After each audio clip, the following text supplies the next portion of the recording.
একটা জমি কেনে আর একটা ইন্ডাস্ট্রি করে, আবার কৃষি জমি নষ্ট করে দেয়।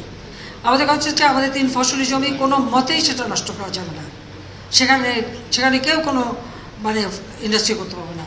যত্রতত্র যাতে এভাবে জমি নষ্ট করে শিল্পায়ন করতে না পারে সেই জন্য আমরা কৃষি মানে বিশেষ অর্থনৈতিক অঞ্চল করে দিয়েছি।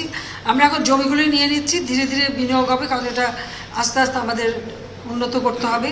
কিন্তু যেখানে যতটুকু বিনিয়োগ আসে তাকে সেটা আমরা সেভাবে উন্নত করে দিচ্ছি। এটা করার একমাত্র উদ্দেশ্য হলো আমার কৃষি জমি রক্ষা করা। তার কারণ আমাদের লোক সংখ্যা বাড়ছে, নগরায়ন হচ্ছে, উন্নয়ন হচ্ছে, কিন্তু তাতে আমার ফসলি জমি যেন নষ্ট না হয়। কিন্তু যে জমি আছে সেখানেই কিন্তু আমাদের জন্য ফসলটা উৎপাদন হয়, যাতে আমরা সবসময় খাদ্য উৎপাদন করে নিজেরা স্বয়ংসম্পূর্ণ থাকতে পারি। হ্যাঁ, দুর্যোগ দেখা দেয়, বন্যা, খরা, জলোচ্ছ্বাস, অনেক সময় ফসল নষ্ট হতে পারে, সেটা আলাদা কথা। কিন্তু আমাদের সবসময় মাথায় একটা রাখতে হবে যে আমরা আমাদের ফসল উৎপাদন করবো, কারো কাছে হাত পাততে হবে না।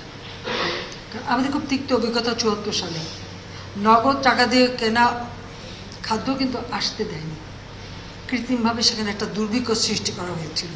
সেটা বঙ্গবন্ধু শেখ মুজিবকে যেভাবে মানুষের কাছ থেকে বিচ্ছিন্ন করতে, আর সেটাও যখন সফল হয়নি তারপরে তো 15 আগস্ট ঘটানো। এখনও কিছু লোকের কিন্তু সেই চেষ্টাটাই আছে। সেজন্য বলছিলাম 2013 সালে খালি আগুন দিয়ে মানুষ পড়ায়নি, ওরা হাজার হাজার গাছ কেটে ফেলেছিল। এই বিএনপি জামাত রাস্তার পাশে যত গাছ সব কেটে ফেলেছিল। সামাজিক বনায়ন একটা কর্মসূচি, এই টাকাটা সম্পূর্ণ মেরে খেত।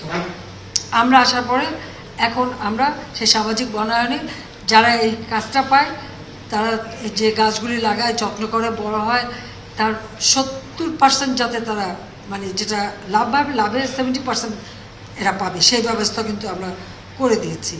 অর্থাৎ গাছগুলি রক্ষা করা সেই ব্যবস্থা আমরা করেছি।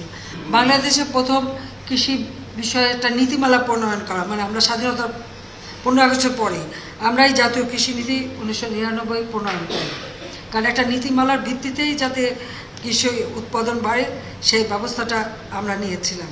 এবং আমাদের সারের দাম আমরা কমিয়ে দিয়েছিলাম।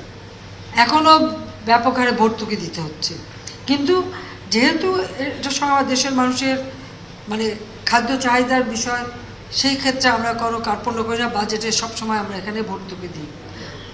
96 সালে আমি সরকার আসার আগে আমার মনে আছে একটা সংস্থা, যে সংস্থার বদলতে আমরা পদ্মা সেতু নির্মাণ করলাম আর কি, যারা বাধা দিয়েছিল আমরা করলাম। যা তারা ঠিক নির্বাচন আগে আমার কাছে আসলে লম্বা একটা তালিকা নিয়ে, সেখানে প্রথমেই লেখা মানে একটা জায়গায় লেখা যে কৃষিতে ভর্তুকি দেওয়া যাবে না। তা বললাম কেন কৃষিতে ভর্তুকি দেওয়া যাবে না? আমি তো ক্ষমতা গেলে অবশ্যই ভর্তুকি দেবো। তো বলে তাহলে আমরা কোনো সাহায্য করবো না। আমি তো কোনো ক্ষমতায় নাই, আজ কবে যাবো তাও জানি না, কিন্তু ইলেকশন সামনে আমি দিলাম যে আপনারা না দিলে তো কিছু হবে না, আমি আমাদের টাকায় দেবো।